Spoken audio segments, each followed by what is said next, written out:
Magandang araw po sa inyo mga backyard. Welcome po dito sa ating panibagong episode. So ngayon po mga backyard ay pag-usapan po natin ito pong mga alaga kong pabo. Kasi po ito pong isang inahin kong pabo ay nagsimula na po siyang mangitlog. Kaya nga lang po ay hindi po siya nangitlog sa ginawa nating pugad. At nangitlog po siya doon na lang po sa lupa. Kaya gawan po natin ito ng paraan para po at least ay magiging safe po yung mga itlog nila at talaga pong mapipisa. So let's go mga backyard.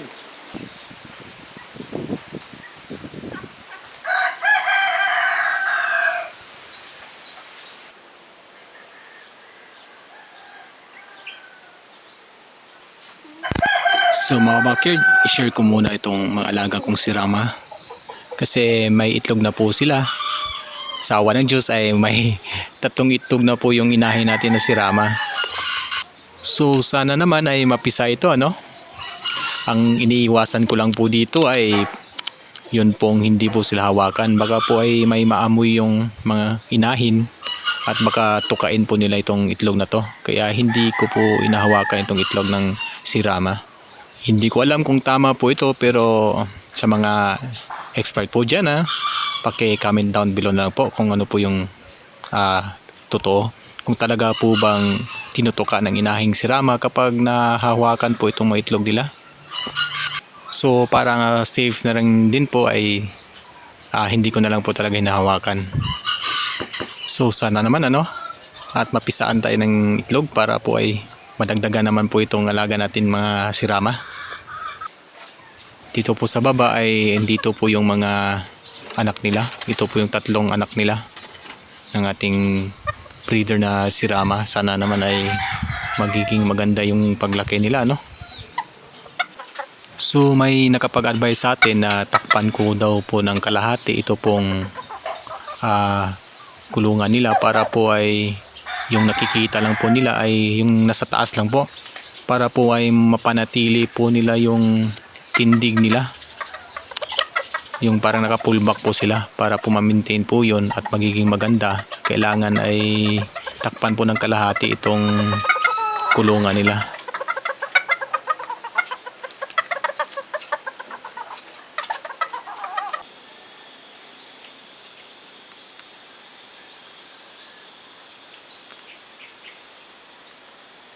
So balik po tayo sa ating pinag-uusapan kanina tungkol po sa mga pabo natin. Ito pong malaga nating pabo.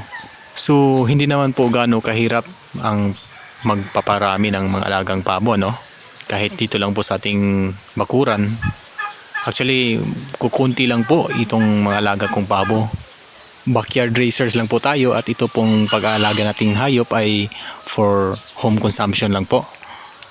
Hindi naman po kailangan talaga ng malaking area sa pag-aalaga po ng mga pabo. Kahit may kunting espasyo lang po kayo dyan sa inyong bakuran ay pwede na po yun.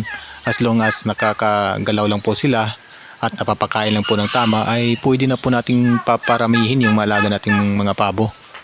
Pero mas maganda talaga kapag nasa free range po ang mga pabo kasi po ay malakas po sila kumain ng mga damo-damo. At dahil po sa mga damo-damo ay na bibigyan po sila ng magandang pangangatawan at magiging masigla po sila. At syempre dahil po sa mga damo-damo at mga insekto na nakikita nila sa range ay syempre ay nakakatipid po tayo sa patukan yan. Tungkol naman po sa pagpapaitlog nila at pagpaparami ay hindi naman po gaano kahirap dahil para lang po kayong nag-aalaga ng mga native chicken dito.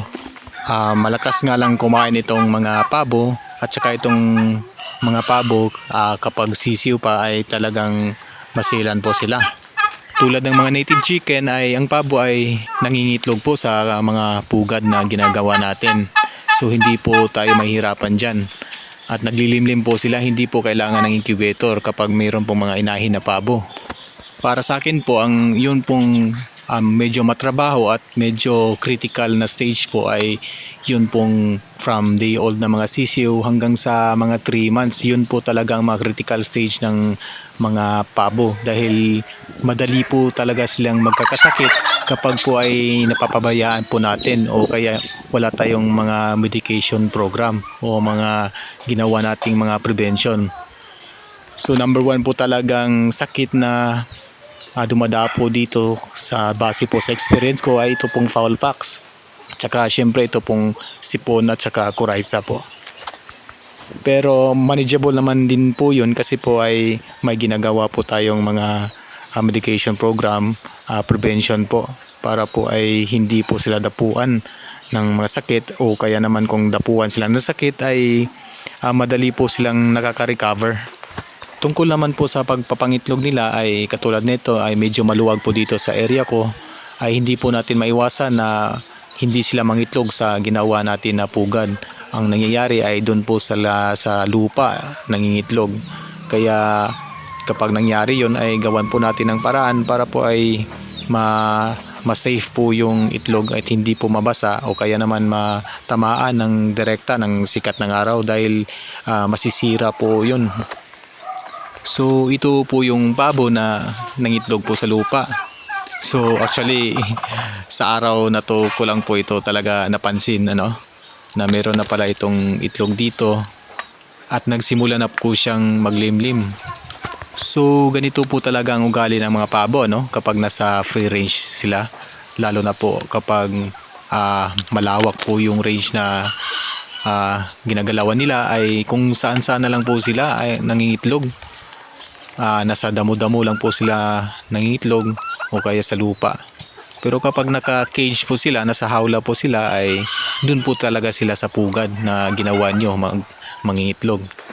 So ang gawin po natin dito ay gawan po natin ito ng paraan para po ay magiging safe po yung mga itlog, hindi po mabasa ng ulan o kaya naman ay direktang matatamaan ng sikat ng araw. Siguro ay lagyan natin ito ng mga temporary na parang bubong, yero o kaya naman plywood para po talaga ay safe po yung itlog na to at talaga pong mapipisa para naman ay may madagdag sa ating mga sisiw ng mga pabo.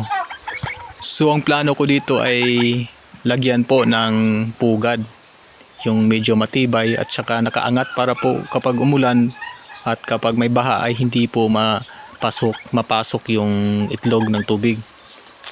Kapag ganito, advice ko po sa inyo ay gawin nyo po ito tuwing gabi para po ay hindi po mapansin masyado ng pabo o kaya naman manok yung ginagawa natin, para naman ay hindi ma-stress masyado yung alaga natin at hindi iiwanan yung itlog o kaya naman tutukain yung itlog. So ang ginamit ko pong pinakapugad niya ay ito pong box na kahoy at dito ko po inilipat yung mga itlog, nilagyan ko po ng tela para po ay mas maganda po yung paglimlim ng pabo at akala ko ay maganda na po talaga ito.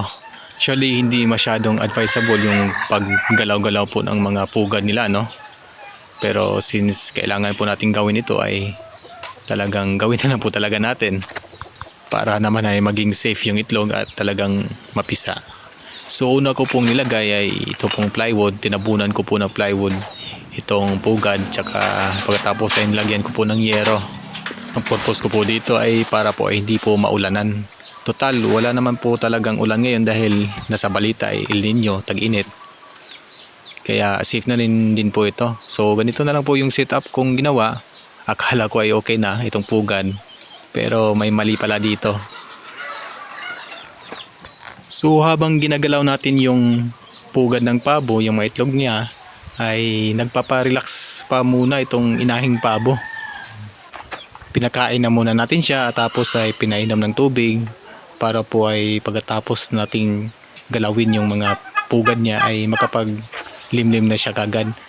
Pero sa oras na po na pabalikin na natin siya at gusto na natin siyang maglimlim ay hindi po niya makita yung itlog. Malaki po kasi talagang pinagbago sa dati niyang pugad. Kaya nalilito po itong inahin nating pabo. Binantayan ko po talaga siya pero hindi po talaga siya bumalik doon. So yan mga backyard, parang hindi talaga natin mapapasok yung dito. Nahirapan po yung pabo na pumasok dito sa kanyang pugad dahil siguro masyadong mataas yun at hindi niya makita yung itlog. Kaya pinalitan ko na lang po. Ito na lang po yung pinalit ko. Medyo mababa siya tapos makita siya dito sa ilalim. para po ay madali po makita ng ating pabo.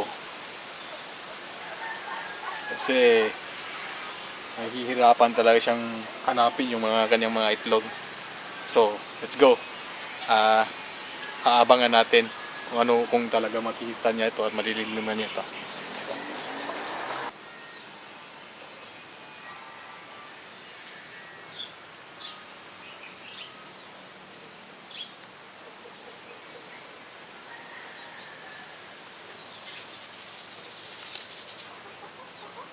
Yan, at naglimlim na talaga siya, no?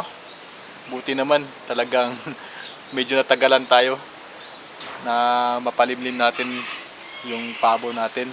Kasi kanina hindi talaga nila makita yung kung nasaan yung itlog niya dahil talagang mataas yung pugad na ginawa natin. So, mabuti na ito. At naglilimlim na siya. Yan.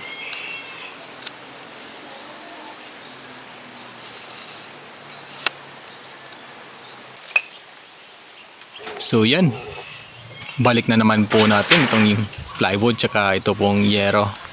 So talagang dahan-dahan na lang po talaga yung pagbalik ko sa mga yero tsaka itong plywood kasi ayoko po ma-stress yung pabo at baka umalis na naman at mahihirapan na naman siyang hanapin tong itlog na to. So yan mga kabakyard, so hanggang dito na lang po ang video natin. Sa mga nakadaan lang po sa channel natin ay paki-click na lang po yung subscribe button para updated po kayo sa bagong video natin. So yun mga kabakyard, kung nagustuhan niyo pong video na to, paki-like, share, subscribe na po. Maraming salamat po sa inyo. Paalam na muna.